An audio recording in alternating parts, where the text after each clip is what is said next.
G'day everyone, it's Jacob McCrae here, or you might know me as the Last Dart Bender. I'm Australia's Rope Dart Academy instructor. The tutorial we're going to be doing today is going to be a little bit harder than the ones we've done previously, and this is called a Prodigal. You might hear it called Prodigal plays with ball or snake wraps pillar.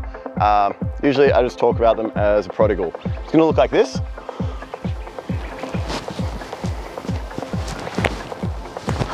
And it looks a lot more hard and complex than it is. I find the easiest way to learn this one is to do it without any kind of spin. Just like wrap it around your legs and then step into it.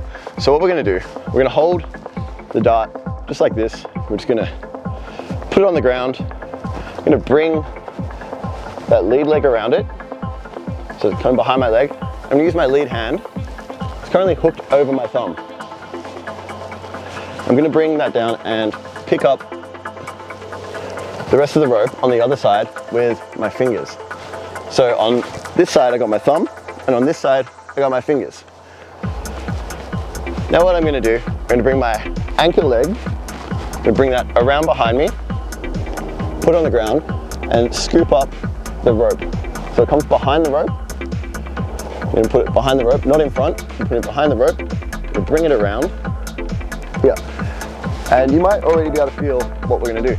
We're gonna kick that ankle leg out, and when we do that, we're gonna drop the rope here. So we're gonna go kick and drop.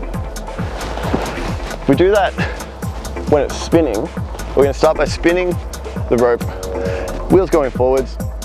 We're going to let it come under that lead thigh by lifting it up, and it's still over my thumb.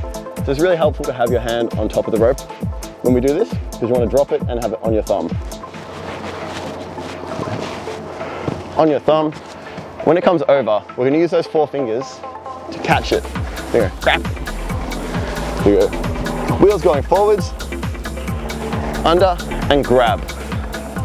You see now, I've got both bits, got a little loop around my thigh, and what I'm going to do, I'm going to keep spinning it into my foot. Instead of picking it off the ground with my foot, I'm going to catch it in my foot. So you might see it like this.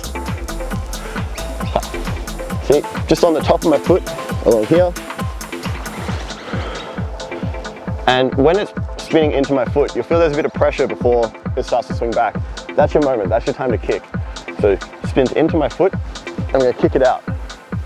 So do it towards you. Under the leg. Thank you so much for watching. I hope you've had a great time and learned something from this tutorial, and I will see you in the next one.